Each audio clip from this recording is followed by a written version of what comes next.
Muy bien, ¿qué hemos visto hasta acá? Hemos visto básicamente dos ejemplos, uno que hace a un estudio observacional, como es determinar la calidad de la lana en guanacos, y un estudio experimental que hace el control del falso caraguatá en la provincia de Entre Ríos. Y a partir de esos dos ejemplos identificamos qué tipo de preguntas nos permite responder la estadística, las herramientas estadísticas, y vimos una serie de definiciones que hacen a la jerga o al lenguaje estadístico. Lo que vamos a ver ahora vamos a iniciarnos en la estadística descriptiva. Recordemos, habíamos dicho que la estadística descriptiva nos permitía resumir la información contenida en los datos. Ya vimos cómo obtener los datos, mediante muestreo, mediante experimentos, y lo que vamos a ver ahora es cómo describir entonces a ese conjunto de datos. Básicamente, dentro de la estadística descriptiva contamos con tres herramientas: las tablas de frecuencias, gráficos y estadísticos. Vamos a desarrollar los dos primeros. Las tablas de frecuencias. ¿Qué es una tabla de frecuencias? Es una tabulación, como la que tenemos acá a la derecha, donde en primer lugar tenemos una columna con la variable y se enumeran los distintos valores que puede tomar esa variable. Y en segundo lugar, describimos con qué frecuencia ocurren. Por ejemplo, acá tenemos un ejemplo muy básico. Tenemos una muestra de 10 individuos que fueron clasificados según género, en hombres y mujeres. Entonces, nuestra variable género, esta variable es una variable de tipo cualitativo y además es nominal, ¿sí? Ya que no hay un orden lógico. Y para que esto sea una tabla de frecuencias vamos a determinar cuántos de los individuos presentan el valor de la variable hombre. Esto es 4.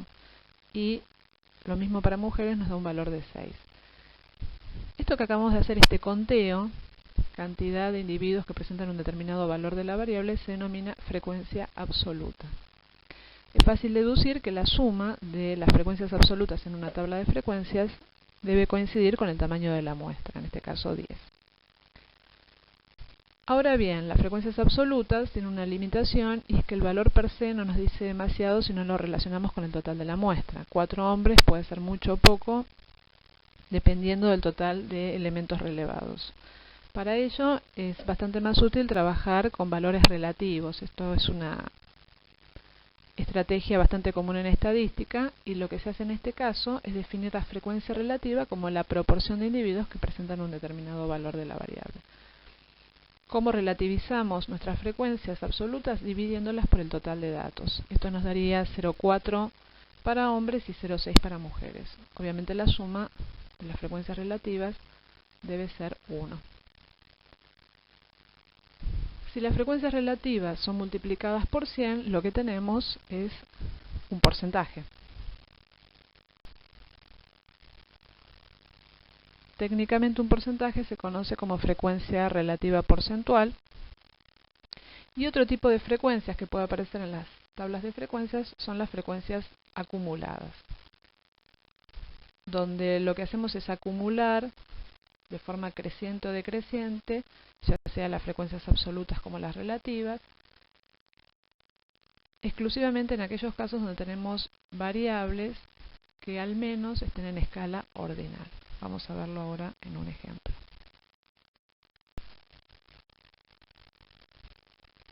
¿Cómo se construye una tabla de frecuencias para una variable cuantitativa discreta? Lo vamos a ver siguiendo con el ejemplo del caraguatá. Tenemos acá como dato que en una parcela se extrajeron 20 plantas de caraguatá y se contabilizó la cantidad de rizomas de cada una. Y acá tenemos las 20 observaciones.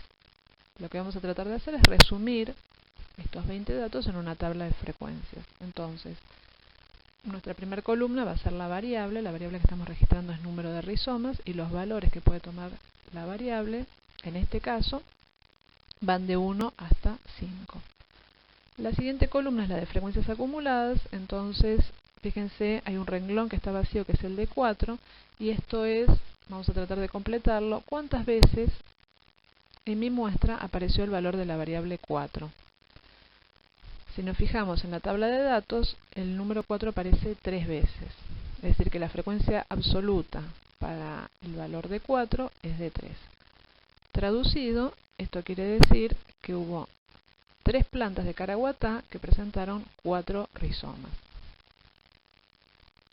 La suma de la columna de frecuencias absolutas, debe dar 20, que es el total de datos.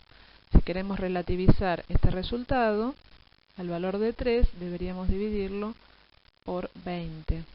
Y esto nos daría un total de 0,15. Esa sería la frecuencia relativa.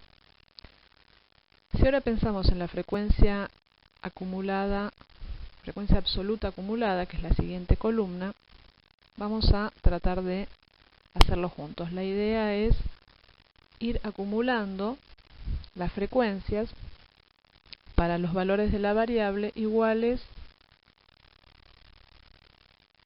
o menores que el que estamos analizando nosotros. Entonces, de las 20 plantas, vamos a completar el primer renglón de frecuencias absolutas acumuladas. De las 20 plantas, ¿cuántas presentaron un rizoma o menos? La respuesta es 4. Pasemos al siguiente renglón. De las 20 plantas, ¿cuántas de ellas presentaron 2 rizomas o menos? Entonces, ¿cuál es el procedimiento que vamos a hacer? A las 4 que teníamos de antes se le incorporaron 5 plantas más. Por lo tanto, la frecuencia acumulada es de 9. Si seguimos completando, en el siguiente renglón nos va a quedar 16, en el siguiente nos va a quedar 19 y el último valor de frecuencia absoluta acumulada es de 20, lo cual es lógico porque coincide con el total de datos. Para construir la columna de frecuencias relativas acumuladas, recurrimos al mismo procedimiento que mencionamos antes. Como relativizamos una frecuencia, la dividimos por el total de los datos. Esto es, para el primer renglón sería 4 dividido 20, 0,2. Para el siguiente renglón sería 9 dividido 20, 0,45 y así sucesivamente. Es fácil deducir que el último valor, para el valor de la variable 5, el último valor de frecuencia relativa acumulada debe ser de 1. ¿Qué interpretación le damos entonces a la frecuencia acumulada? Ya sea absoluta o relativa. Si nos concentramos en el segundo renglón de la tabla, donde tenemos 2 rizomas, 5 de frecuencia absoluta y sería 9 de frecuencia acumulada absoluta, ese 9 nos está diciendo que hubo 9 plantas de caraguatá que tuvieron como máximo 2 rizomas. 9 plantas que tuvieron a lo sumo 2 rizomas o que tuvieron 2 rizomas o menos. Y esto constituye el 45% del total de la muestra.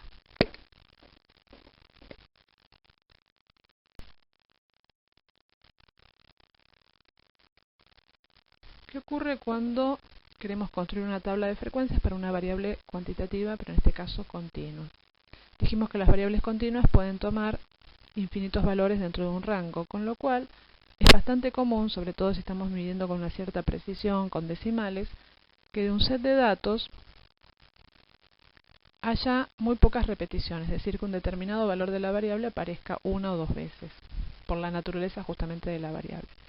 Entonces, imaginemos una lista, como tenemos acá, de 60 cuadrantes en los cuales se midió la biomasa en materia seca expresada en gramos por centímetro cuadrado, y donde es posible que tengamos 60 valores distintos de biomasa. Construir una tabla con esos valores en forma individual no nos aportaría demasiado, es decir, no resumiría la información.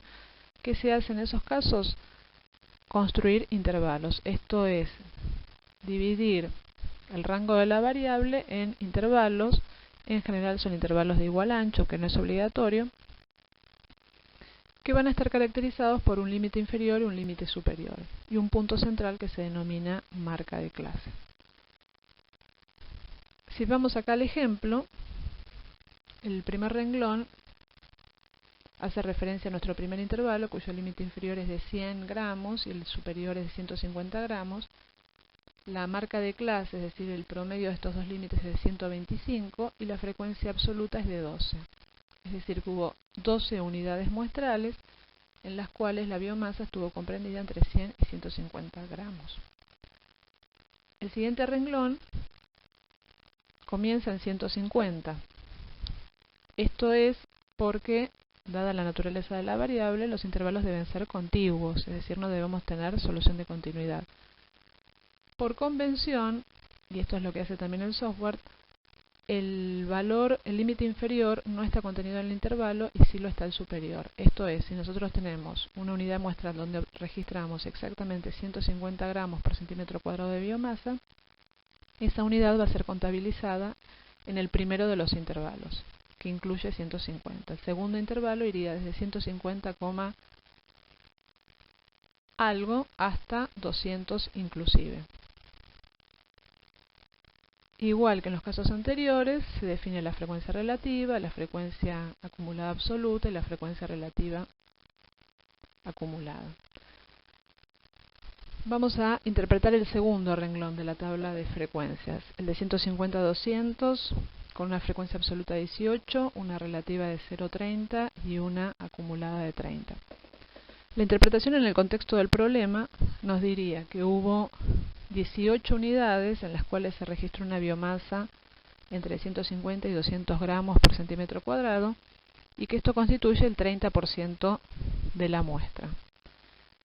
Y el valor de 30 de frecuencia acumulada nos está diciendo que 30 de las unidades tuvieron como máximo, a lo sumo, 200 gramos por centímetro cuadrado de materia seca, constituyendo esto el 50% de la muestra.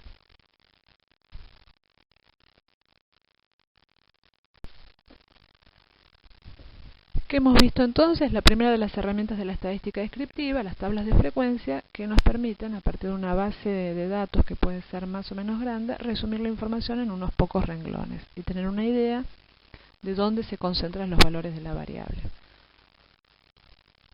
Otra herramienta disponible la constituyen los gráficos. Un gráfico es una representación equivalente a la de las tablas de frecuencias. Es exactamente la misma información, solamente que mostrada de otra manera. Acá volvemos al ejemplo de la discriminación según género y vemos que lo mismo que estábamos mostrando en la tabla de frecuencias lo estamos mostrando en un gráfico que se denomina gráfico de barras, donde en el eje de las X, en el eje horizontal, tenemos los distintos valores de la variable hombre y mujer, y en el eje de las Y, de las ordenadas, tenemos alguna medida de frecuencia, en este caso las frecuencias absolutas. En ambos casos, ya sea en las tablas como en los gráficos, lo que estamos haciendo es presentar de forma ordenada la información contenida en nuestro conjunto de datos.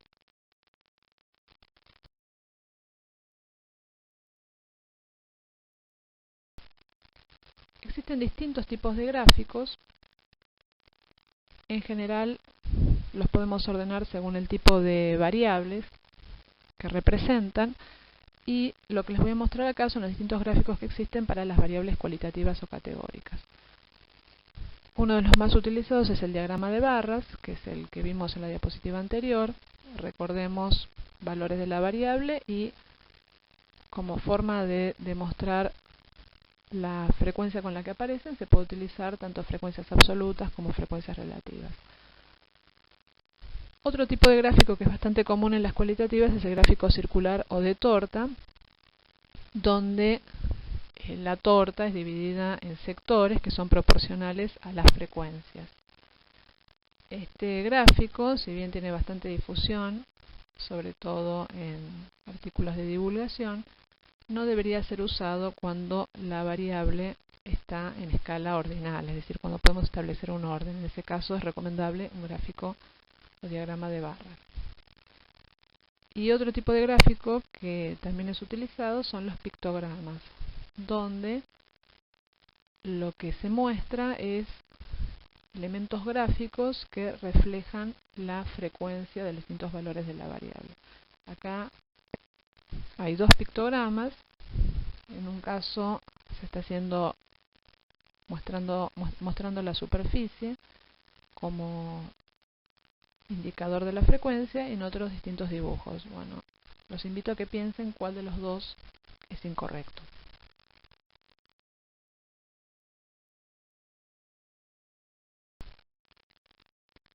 En el caso de las variables cuantitativas, tenemos distintos tipos de gráficos según si estas son discretas o continuas. De todas maneras, al igual que en los gráficos de barras, para variables cualitativas tenemos en el eje de las abscisas los valores de la variable y en el eje de las ordenadas una medida de la frecuencia. Frecuencias absolutas, frecuencias relativas porcentuales. En el caso de las variables discretas, lo que se utiliza es el gráfico como el que está en el margen superior, un gráfico diagrama de barras para variables discretas. Fíjense, los valores de la variable están ordenados, entre un valor y otro existe un salto, ya dada la naturaleza de la variable. Pero en cambio, cuando las variables son continuas, tenemos el gráfico de abajo, donde, si se fijan, hemos definido los intervalos que ya habíamos apreciado en la tabla de frecuencias y donde no tenemos saltos y la variable está en forma continua, justamente reflejando su naturaleza. Este gráfico se denomina histograma.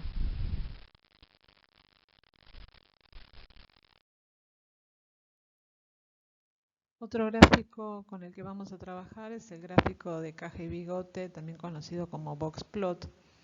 Este gráfico puede ser utilizado tanto para variables discretas como continuas, es decir, es para variables cuantitativas, y tiene una estructura bastante distinta a los que vimos previamente. Para empezar, no mostramos ningún tipo de frecuencia en este gráfico, a diferencia de los anteriores. Lo único que está registrado en este caso es la variable con la que trabajamos y es un estadístico que nos va a ayudar a entender la forma de la distribución del conjunto de datos, para lo cual vamos a tener que calcular ciertas medidas de posición que vamos a ver en la próxima clase.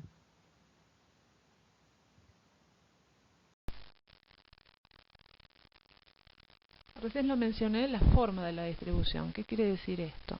Cuando armamos una tabla de frecuencia y por lo tanto podemos armar un gráfico, es muy interesante poder determinar cuál es el comportamiento de la variable en cuanto a su forma. Entonces podemos identificar situaciones como la A, donde tenemos una distribución simétrica con un único máximo. Es decir, que podemos marcar un eje de simetría que divida la distribución en partes iguales. Esto nos está indicando que la mayoría de los individuos, las mayores frecuencias, se dan en los valores centrales. Podemos tener una distribución simétrica también como la B, pero en este caso tenemos dos máximos, se conoce como bimodal. Y en general, cuando se da esta situación, lo que está reflejando un gráfico de este estilo es que se están mezclando dos poblaciones. Por ejemplo, si estuviera mostrando los pesos para machos y hembras. También podemos encontrar distribuciones asimétricas, como la C y la D, donde las frecuencias se estiran hacia los valores más altos de la variable, como en el caso C, y se denomina distribución asimétrica positiva o a la derecha, o caso contrario, como la D, que sería una distribución asimétrica negativa o a la izquierda.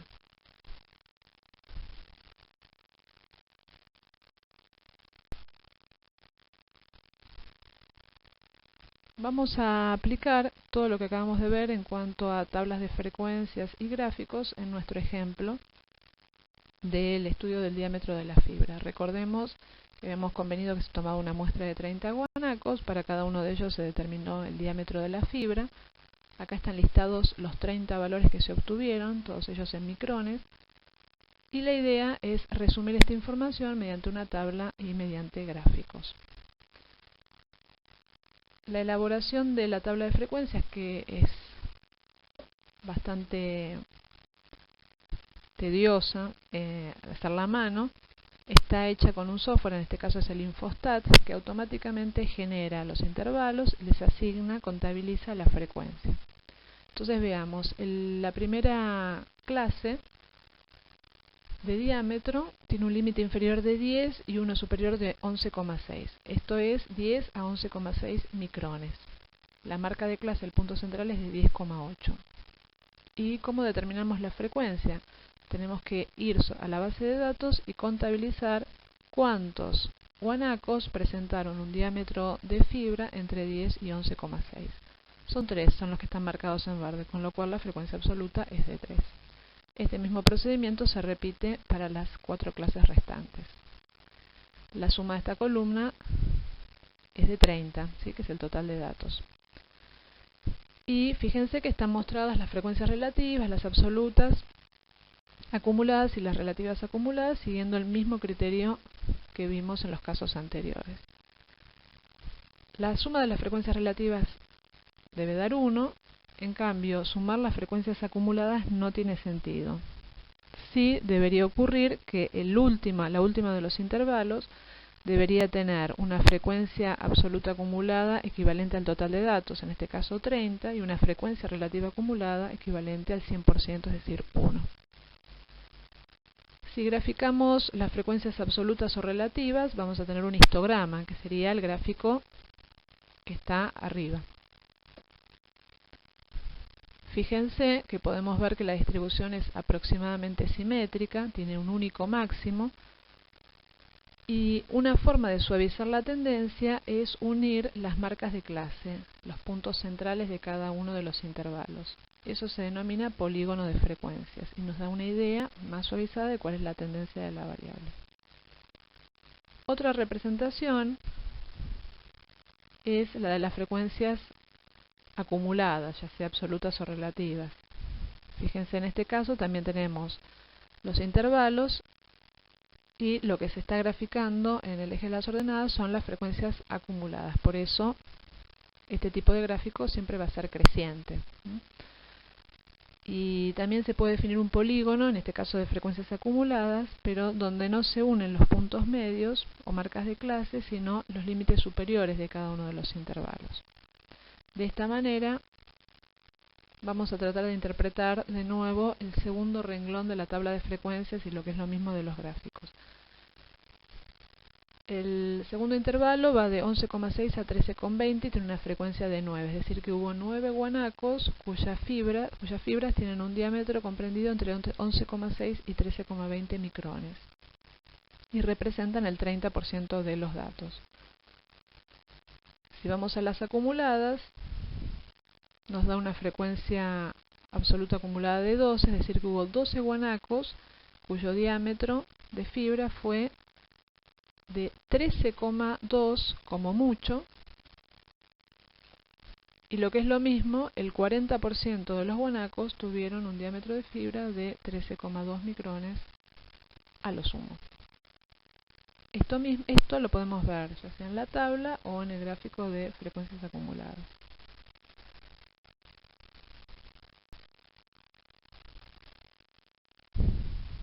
En resumen, hemos visto dos modalidades para resumir la información contenida en los datos, las tablas de frecuencias y los gráficos, algunas pautas para que los gráficos sean claros.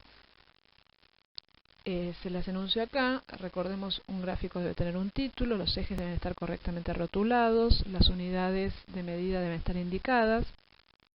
Es conveniente también que en el texto del gráfico figure el tamaño de la muestra. Cuando se arman intervalos, existe un número cercano al óptimo de intervalos, es decir, si hacemos muy pocos intervalos y dividimos la variable en pocos intervalos, estamos resumiendo demasiado la información. Por el contrario, si dividimos en muchos intervalos, la estamos desagregando demasiado y podemos no llegar a conclusiones. Y otra de las recomendaciones, en general cuando uno efectúa una representación gráfica, conviene trabajar con frecuencias relativas para poder generalizar más rápidamente las observaciones.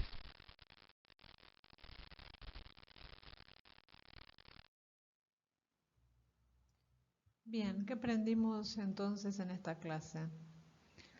Vimos que la distribución de frecuencias de las variables es un insumo básico para entender su comportamiento y eventualmente para hacer inferencia. Entonces, a partir de eso, aprendimos a calcular frecuencias absolutas, relativas y acumuladas, a interpretar la distinta información que nos da. También vimos cómo representar una distribución de frecuencias mediante gráficos y vimos distintos tipos de gráficos, como los histogramas, los polígonos, los gráficos de líneas verticales y de caja y bigote, que nos sirven para variables cuantitativas. Vimos que algunos son para discretas solamente o para continuas solamente. Y finalmente, para describir variables cualitativas, vimos los gráficos de barra o gráficos circulares. En la próxima clase veremos distintas medidas resumen para caracterizar un conjunto de datos.